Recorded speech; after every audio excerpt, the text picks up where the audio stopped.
Okay, so first things first, we are gonna create the material instance for the landscape.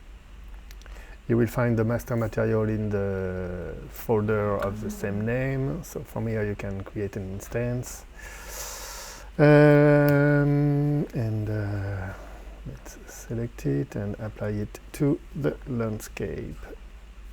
So by default you have these settings. So the first things we need to do is to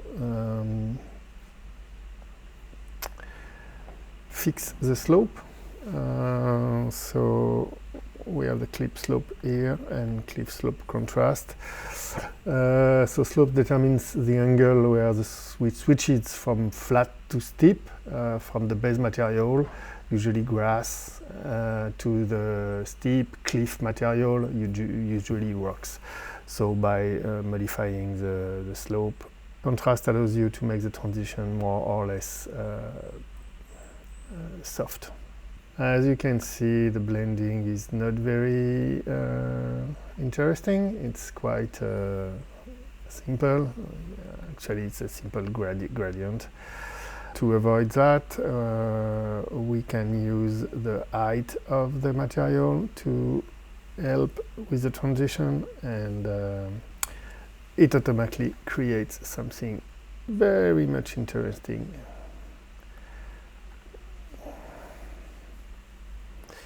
So you can also play with some settings here that tells how much of the height you use, and also the contrast of the transition between the two. So that's one way of getting a better transition. But if for any reason you don't have an height map, or the height map is not interesting, we've also included a noise that you can use to make the transition between the two. And so again, you can decide the intensity of the noise to help or not the threshold. You can make it more contrasty, and you can change the scale of the noise to better match maybe the underlying structure of the cliff, for example. So let's say that okay, we're okay with that. So it's not as good as an height map, but it's nonetheless gives a much more interesting result than just the gradient blend between the two that we have here. And so we have an interesting height map here, so let's use it. And finally we have last settings we can tweak is to use the normal of the map to disturb the transition. So here you can see we're adding little cracks in the grass. It's not very realistic as it uses the normal map, but it can add I wouldn't use it too much, but if you use it slightly, it can add a little bit of detail that can make the transition more convincing, more interesting to look at.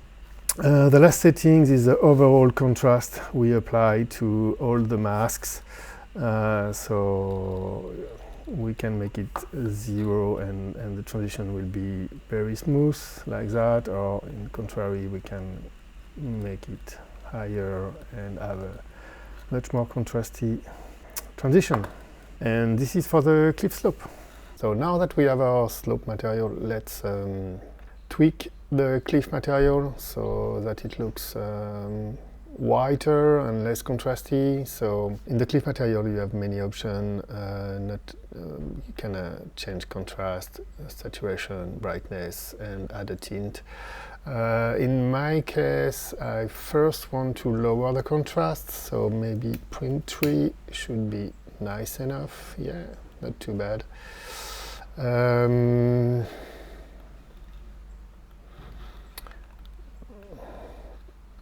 Okay, well, as you can see, When there is a very steep cliff like that, the material, the texture is stretched.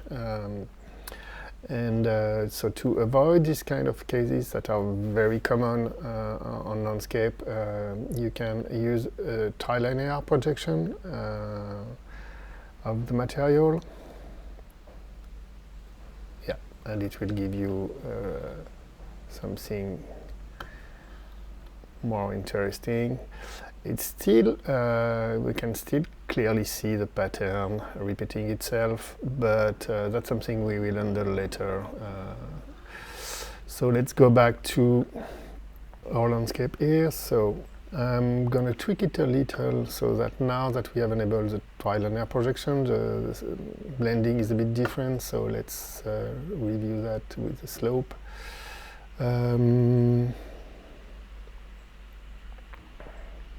Yeah, that's better.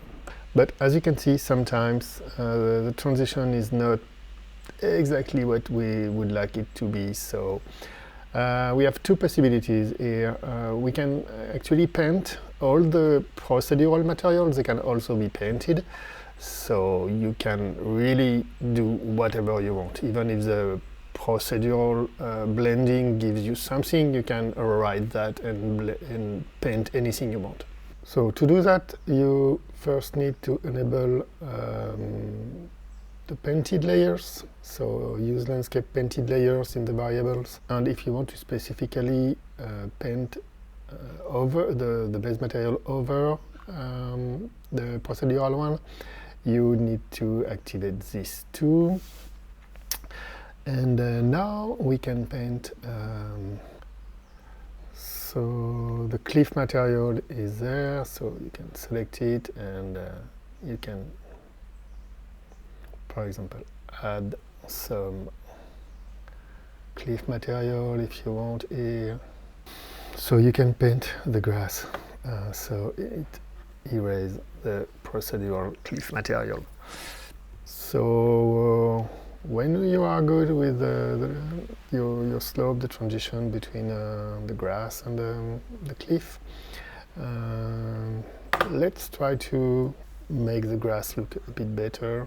So going to the base material, so we can first enable the distance blend. You can also use the varied UV, which will break repetition, but in this case it's not very needed. So we will keep that off. One very important thing that you can do in the grass is to enable the spots.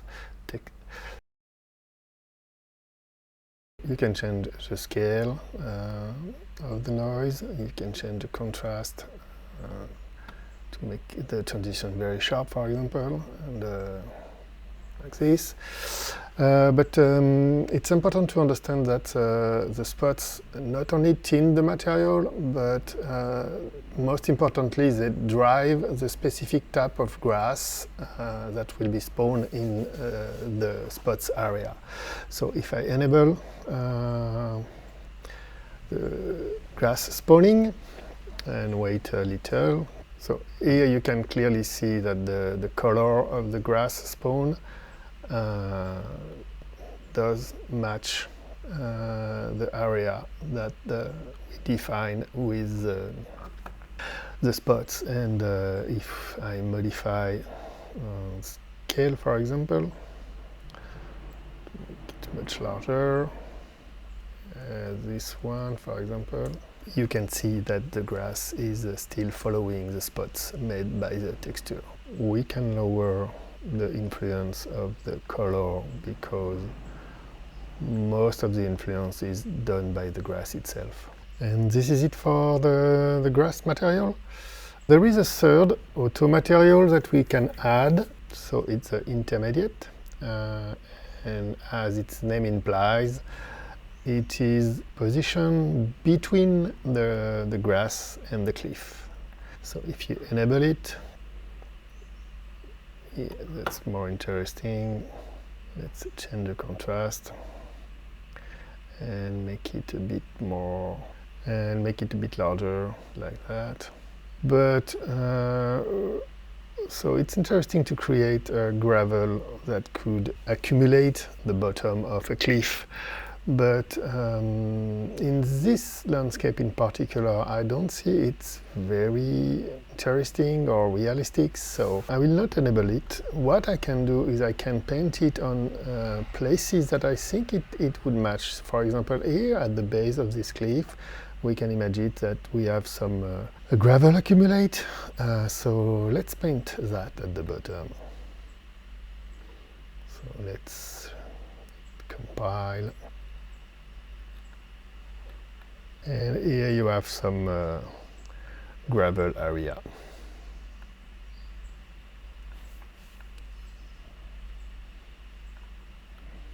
And obviously you can add a rock or anything if you want. If you want to add rock here and maybe some gravel, up to you. That's the whole purpose of having these paintable layers. You can add them wherever you want.